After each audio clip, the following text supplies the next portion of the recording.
In Amsterdam City, Aziz endures a boring office job with a manager that treats him horribly, makes him work extra hours, and pays him barely enough to survive. Unlike Aziz, his brother Mo doesn't work. He spends his time crashing parties and constantly calling Aziz at the office to try to get him to join him. Aziz is a nobody in the office, which is why he's shocked when his crush Tess asks him out on a date, and Aziz accepts, earning him lots of teasing from his co-workers. Unfortunately, it also earns him the attention of the manager, who gets incredibly jealous and fires Aziz, using the fact his brother is always calling him during work hours to distract him as an excuse. With all his belongings in a box, Aziz goes to see his brother at the party, but instead of showing sympathy, Mo gets happy about Aziz getting fired because it means now they can open a business together. Since Mo is a good-for-nothing, Aziz can't trust him with such a thing, and this triggers an argument during which Mo throws a ball that accidentally hits the house owner's girlfriend. As revenge, the guy sends his thugs Nolan and Jeffrey to beat them up. As the rest of the partygoers run away, the four men start a fight where not many hits are exchanged before the cops arrest them. In prison, the four of them keep arguing until Officer Kim brings prisoner Yoris to the cells too, and all the guys begin hitting on her except for Aziz. To shut them up, Kim tases all of them. Later, when night falls, Tess keeps waiting for Aziz at the office, but obviously he doesn't show up. The manager takes the chance to make a pass at Tess, but she turns him down, leaving him frustrated. At that moment, a terrifying ball of fire appears in the sky and the manager watches in fear as this thing crashes into the building. The guys in jail feel the ground shake and an alarm ring, but they blame it on an earthquake and decide to go to sleep. The next morning, Aziz wakes up first and discovers the cell doors are open. The men don't hesitate to escape, and while Mo starts arguing with Nolan and Jeffrey again, Aziz and Yoris go down the hallway to investigate, only to mysteriously find nobody around. When the group goes upstairs, they recover their phones from the locker and Aziz finds he has 15 messages from Tess, saying she's stuck in the office and that there are monsters everywhere, so she needs help.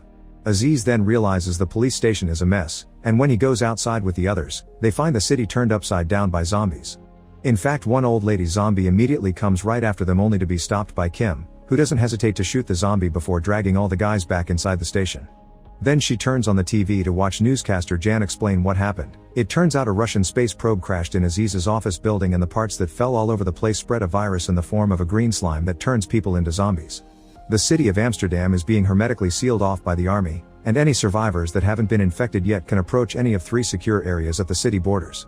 While a worried Aziz tries to call Tess without success, Nolan looks around the rooms and finds a bowling ball where he accidentally gets his finger stuck.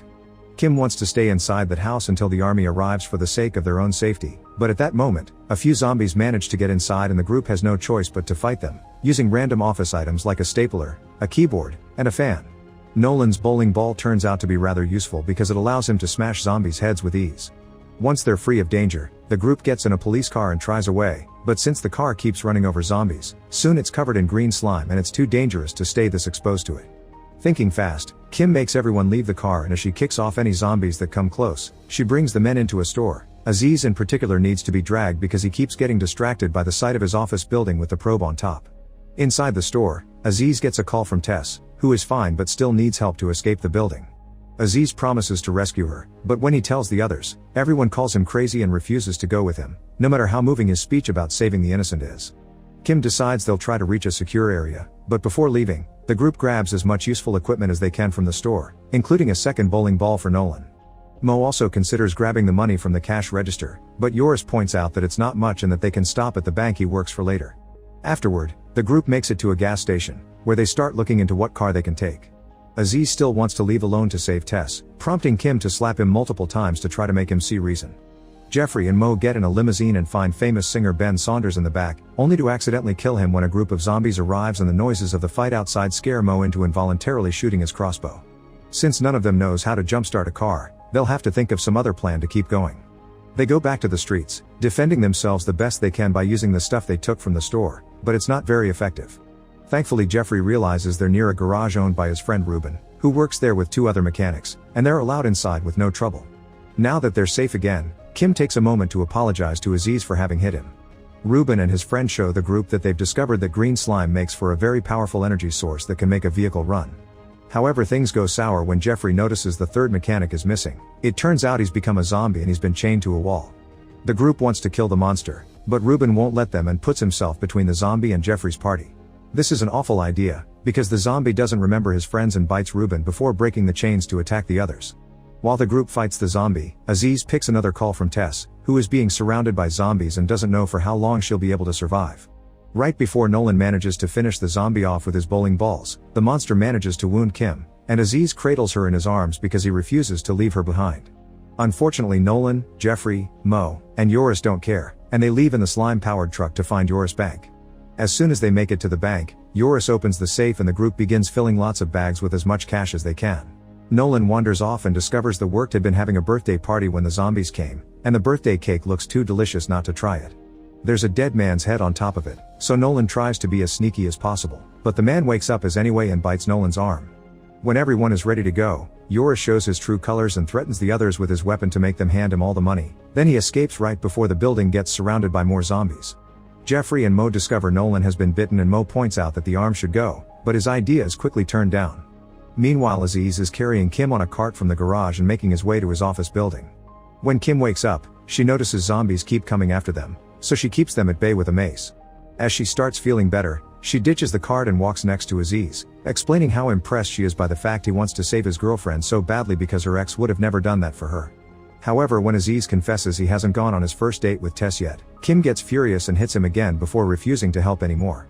At that moment, Aziz gets a call from Mo, requesting help too because they're stuck inside the bank. Tess calls as well, and now Aziz has to choose between the girl he likes and his own brother. At the bank, Nolan is starting to vomit green slime, meaning Jeffrey and Mo have no choice but to kill him off.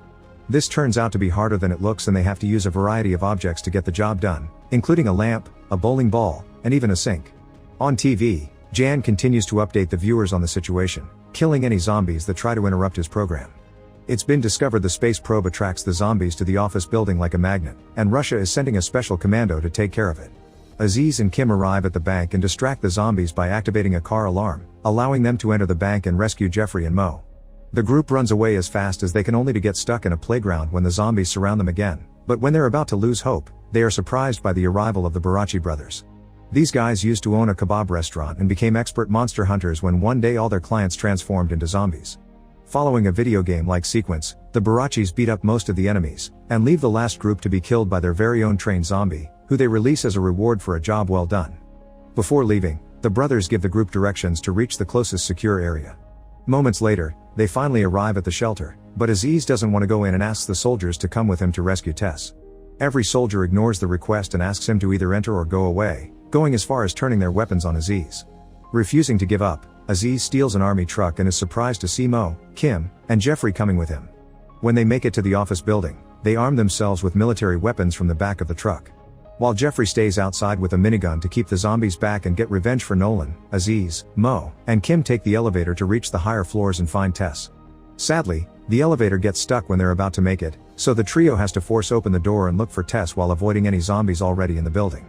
At that moment, Jeffrey runs out of ammunition and rushes inside, only to find the elevator isn't working. Now he'll have to climb the stairs, which is a long trip to make from the first floor, not to mention the added weight of the minigun. As the trio carefully sneaks around the offices, they come across a co-worker of Aziz's who is here for Tess too because she's called every single guy she's had a night of fun with. Mo gets furious at the fact they've been putting themselves in danger, but Kim tells Aziz to go ahead and find Tess anyway while she and Mo use their firearms to fight the incoming zombie horde. Once he's far enough from the fight, Aziz calls Tess, only to hear her say she doesn't need saving anymore because another co-worker arrived first. While Tess and the guy get busy on a desk, the manager arrives as a zombie and attacks them both. Moments later, Aziz finally makes it to the roof, followed shortly by Mo, who got separated from Kim during the struggle. Zombies are also reaching the roof and coming after them, so the brothers shoot at them while having an argument because Mo blames Aziz for getting them stuck there. Furious, Aziz calls Mo a loser that breaks everything he builds, but as soon as he realizes how much he's hurt his brother, he apologizes and they make up with a hug. Suddenly, a helicopter drops a man on the roof. It's Russian commando Andrij, who comes across as brave and dependable only to get bitten by a zombie as soon as he lands. Before the infection takes his sanity, he urges the brothers to help him put the explosives he's brought all over the probe, that way they can blow up the building and all the zombies with it. Meanwhile, Kim comes across Tess, who apparently is scared and crying. However, this is all an act to bring Kim closer since she's a zombie too. While the women start to fight and Jeffrey continues to make his way upstairs very slowly, Aziz and Mo finish putting up the explosives right before Andrij turns into a zombie. The brothers fight him together to no avail, and Andrij manages to push Mo to the ground to bite him. Aziz finds a grenade the soldier dropped and hangs it on a pencil that he proceeds to stick on Andrij's head, effectively killing him when it explodes. Since Mo has been bitten, he decides to stay behind with the detonator and sends Aziz away, giving him 10 minutes before blowing up the building and telling him to go for Kim instead of Tess because she's a much better person.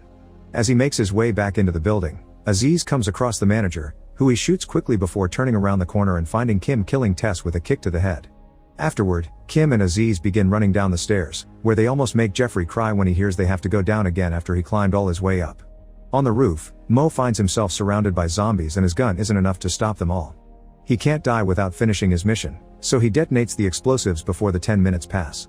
The building starts to shake as it is hit by the explosion and the trio has to hurry downstairs while dodging zombies at the same time. Fortunately, they leave the building right before it goes down, finding the Barachi brothers waiting for them in their car to offer a safe escape. Night has fallen by the time the group makes it to the secure area.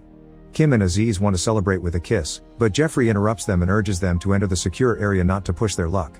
Shockingly, things are not much better inside because the entire army has been attacked by vampires. After Aziz expresses his hate for such creatures, the group gets ready to fight while on TV. Jan sadly loses the battle and is killed in front of the camera.